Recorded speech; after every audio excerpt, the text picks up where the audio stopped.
महाराष्ट्र काँग्रेसचं काय होणार?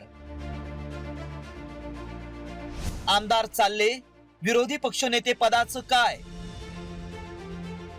काँग्रेसमधली गळती कशी थांबणार? काँग्रेसचे ढीगभर नेते भाजपात गेल्याचं गेल्या 5 ते 6 वर्षात राज्याच्या जनतेनं वेळोवेळी पाहिलंय. मात्र एकदा नव्हे तर दोनदा संधी देऊन आणि तब्बल 5 वर्षांचा कार्यकाळ शिल्लक असतानाही आमदारकीचा राजीनामा देऊन प्रज्ञा सातवांनी काँग्रेससह संपूर्ण राज्यालाच धक्का दिलाय. काँग्रेस नेते थेट आमदारकी आणि खासदारकीवर पाणी सोडून भाजपचा रस्ता धरतायत. त्यामुळे काँग्रेसमध्ये नेमकं काय सुरू आहे हाच प्रश्न सर्वांना पडलाय. कारण सातवांच्या राजीनाम्यामुळे काँग्रेसचा विधान परिषदेतल्या विरोधी पक्षनेते पदावरचा दावाच फोल ठरणार आहे.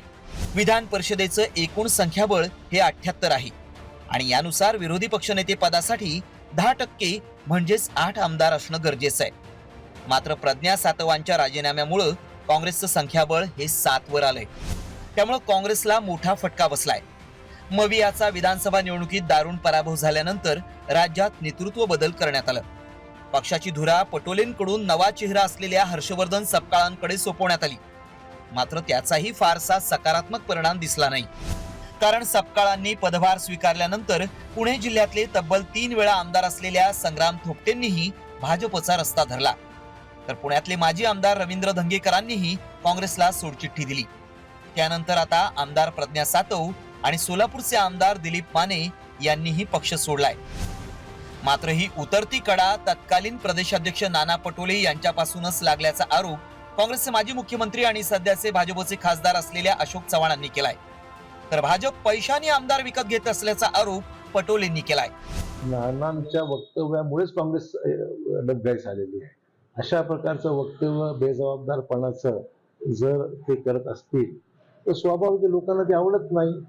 नाना स्वतः पक्षाचे नेते होते एकेकाळी आणि अशाच वक्तव्यामुळे अशाच बेजबाबदारपणामुळे राज्यातलं सरकार पुन्हा त्यांनी घालवलं. जनतेच्या पैशाची लूट जे करून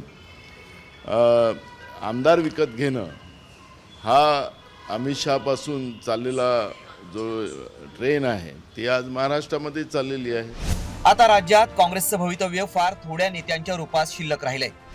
यात बाळासाहेब थोरात, विजय वडेट्टीवार, सुनील केदार, सतेज पाटील आणि विश्वजित कदम यांचा समावेश आहे. या बोटावर मोजण्या इतक्या नेत्यांचा यात समावेश आहे. मात्र यातल्या काही नेत्यांमध्येही अंतर्गत कुरघोडीचं राजकारण सुरूच असतं आणि त्याचा थेट पक्षाला फटका बसतो. नेता अडचणीत आला तर त्याला पक्षांतराचा पर्याय खुला असतो.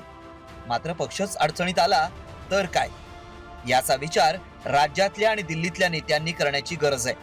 अन्यथा काँग्रेस का क्या होगा यासह काँग्रेसमध्ये माझं काय होणार असा प्रश्न सामान्य कार्यकर्त्याला पडला तर पक्षाला सावरणं अवघड होणार एवढं नक्की. विनोद पाटील, साम टीव्ही न्यूज, मुंबई.